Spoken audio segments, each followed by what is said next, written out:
Bigyan natin ng reaction, opinion itong post ni Senator Ping Lacson sa kanyang official Facebook page. Sabi niya, matapos kumpirmahin ng Korte Suprema nitong Enero 29, 2026 na pinal na ang pagkakadeklara sa impeachment complaint laban kay Vice President Sara Duterte bilang unconstitutional, binigyan din ni Senator Ping Lacson ang kahalagaan ng pagrespeto sa hudikatura. Ayos ito, ang ganda ng kanyang post. Agree or disagree? Right or wrong? Just or unjust? Faultless or defective? We must accept and respect the Supreme Court ruling on the unconstitutionality of Vice President Sara Duterte's impeachment case. They are not called the gods of Padre Paura for nothing. Panpilol Ping Lacson. Wow! Yan ang tunay. Yung kanyang best friend, Senator Soto, na kung ano-ano pang sinasabi na, judicial overreach. Ano pa yung mga statement niya? Yung hindi niya matanggap, impeachment is now an impossible dream. Ano ba?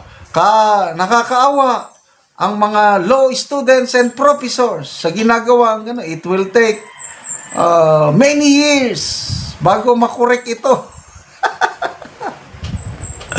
Okay lang sana kung ang nagsasalita isang abogado. Example, sino ba yung mga abogado sa Senado? Okay lang sana kung magreklamo sina magkapatid na Cayetano. Pwede yun dahil mas nakakaintindi sa batas Kaya lang tahimik ang dalawang Cayetano. Sino pa? Si Senator Escudero. Tatlo. Sino pa bang lawyer doon? Senator Marcoleta. I think may isa pa. Ilan ba silang abogado sa Senado?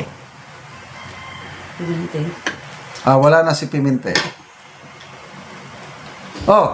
So bakit si Senator Soto na I don't know kung anong background niya sa law, na siya yung grabing reklamo.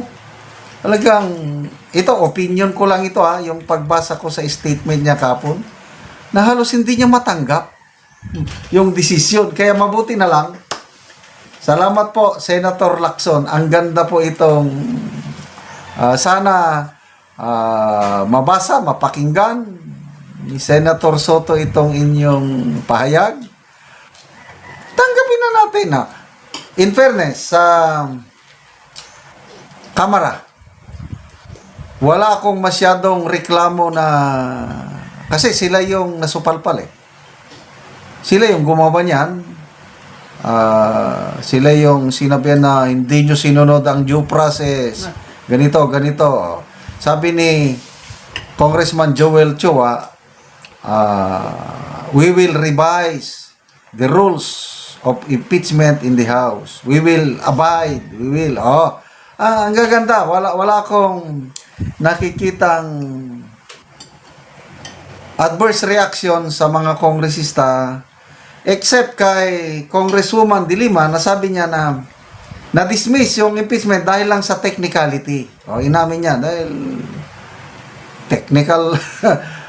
Ang emphasis ni Congresswoman De Lima is wala pang nalilinis na pangalan. Sabi niya. Ano pa? May statement din si Congressman Ridon na tinatanggap din niya. Parang pinuri pa nga niya ng kaunti May kaibahan yung desisyon ng Korte Suprema nung una at saka yung desisyon dito sa motion for reconsideration. Parang gumanda pa daw. Although unconstitutional pa rin, kaya lang parang may tinanggal na utos at mas maligaya si Congressman Ridon. Yun. Ang mga Supreme Court Justices, kanya-kanyang magbigay ng kanilang kangkaring opinion. Magaganda eh. Una, si Associate Justice Ami Lazaro Javier. Sabi niya, hindi nyo sinunod ang due process eh. Sundin nyo. BP Sara was denied of his constitutional right. Hindi pwedeng sabihin nyo na, ano ba yun? Na doon na lang siya sa trial informahan. No. Sino pa? Si Justice Hernando, yung sabi niya, you cannot apply the doctrine of operative fact. Medyo malalim ito. Yung parabang kahit unconstitutional yung nangyari, pagbigyan daw, parang hindi. It's not applicable yung doctrine of operative fact sa nangyari. Ano pa, si Justice, may isa pang Justice, kalimutan ko na, Fernando. Napaka saya. Ang ganda yung timing, di ba? Bago isampa ang impeachment complaint ni BP Sara sa February 6. Oh, ito. Nag-decide na with finality ang Supreme Court. Huwag nyo nang ulitin ito, ha? Nakakaya. Parang gano'n. So, maligaya ngayon si BP Sara, although wala pa siyang statement. Ang nagsalita lang yung mga abogado niya, yung defense team. Let's move on, sabi ng defense team. At I'm sure, pinaghahandaan na ito ng mga abogado ni BP Sara itong refiling. Kasi sigurado yan, Makabayan Black, Akbayan, yung dalawang grupo na yan, siguradong magsasampa ulit ng impeachment complaint laban kay BP Sara. Ilan bang nag-file? 3 yung nag-file last time. Sa pinakamababa, 3. Lahat na nag-file last year, I believe, mga kaparian pala. Magsasampa din yan, and salamat sa Korte Suprema dahil may clear guidance na kung paano ang susundin para hindi na maulit na ma-declare unconstitutional. Post ni Senator Rodante Marcoleta sa kanyang official Facebook page. Nako, nakakatuwa. Si Senator Lacson, palagi silang magbangayan. Ngayon, dito, pinasalamatan ni Senator Lacson ang ating Senator Rodante Marcoleta. Bakit kaya? Pakinggan natin, ha?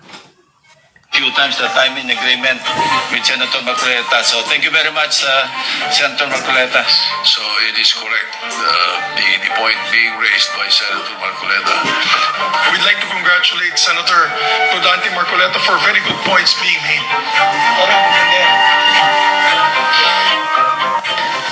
Mr. President, I rise today to raise a constitutional alarm. We are witnessing an unusual situation in our bureaucracy today. At a time when local unrest and tumultuous global headwinds threaten the well-being of our kababayans, a growing number of crucial government agencies are being led not by duly confirmed cabinet secretaries, but by officials merely serving in an acting capacity. And this brings us to a disturbing reality in our bureaucracy today. Mr. President, what is at stake is not merely the reputation of individuals, but the integrity of our public institutions. As we speak, several key government agencies are being run by acting secretaries, officials who wield immense power, control billion-peso budgets, and approve critical infrastructure projects, yet have not undergone confirmation. These agencies include one Office of the Executive Secretary, Department of Finance, Department of Public Works and Highways, number 4, Department of Justice, number 5, Department of Budget and Management, 6, Department of Environment and Natural Resources, 7, Department of Transportation, and the last, the Presidential Communications Office. Hindi ito mga maliliit o mga basta-basta nga ahensya, Mr. President. These are core institutions of our government. They control our money. They enforce our laws. They build our infrastructure. They defend sovereignty. They speak for the President and the Republic. They are alter egos of the President. Nevertheless, they are run by officials whose appointments or nominations have never been submitted to the Commission on Appointments for confirmation. The Constitution is very clear, Mr. President. It compels the President to nominate or appoint heads of executive departments, among others, and submit their appointments to the CA. This turns temporary designations into a tool of permanent power. Let us not allow the Republic to be ruled by officials who hold power without constitutional legitimacy, Mr. President. When leadership is temporary, responsibility becomes temporary. And when responsibility is temporary, corruption finds room to grow. Wow! We must not allow that, Mr. President. The people deserve more than paperwork. The people deserve more than excuses. The people deserve leadership that is permanent, accountable, and answerable. Sa huli, malinaw ang pinapanawagan ng sambayan ng Pilipino. Hindi sapat ang pansamantalang pamumuno sa mga ensyang may hawak ng buhay, kabuhayan at kaligtasan ng ating mga mamamayan. Ang pananagutan ay hindi maaring acting lamang. Dapat ito'y ganap, malinaw at matatag. Sapagat sa likod ng bawat pansamantalang desisyon at iniiwasang pananagutan, naroroon ang sambayan ng patuloy na nagdurusa tumihiling ng buong pananagutan mula sa kanilang pamahalaan. Maraming salamat po, Mr. President. Galing! This is one of the very few times that I'm in agreement with Senator Marcoleta. So thank you very much, Senator Marcoleta. So it is correct, the point being raised by Senator Marcoleta.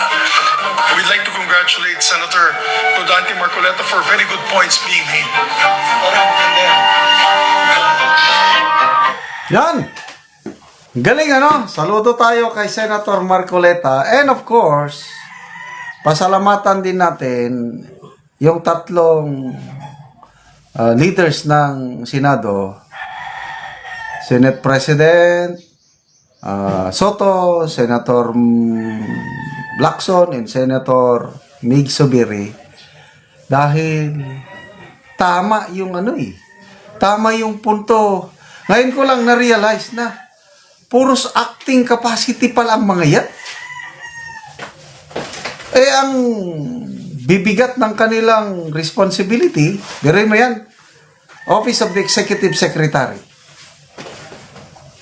Hindi pa na-confirm. Hindi sila nagsasubmit ng kanilang papers for confirmation. Department of Finance, acting. Department of Budget and Management, acting. Department of Justice, DNR, PCO. Ang tagal na yung PCO na yan eh. May nakalimutan akong dalawa. Tulungan yun na lang. 8 lahat eh. Ano pa ba yung dalawa? I think DOTR? DPWH. Acting. Bakit ayaw nilang mag-submit?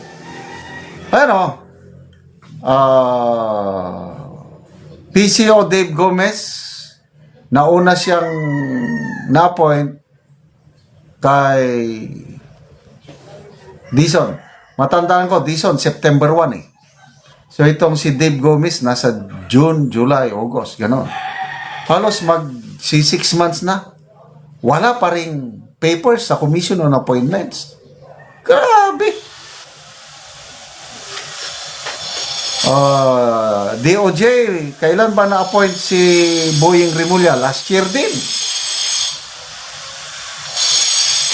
Dapat permanent para yung responsibility permanente kasi acting lang. Mamaya, pag nabulilyaso, resign. Wala na. Grabe ang nangyayari sa gobyerno natin ngayon, Wala talagang klarong, May pag-asa pa ba tayong babangon? Bayan, babangon muli.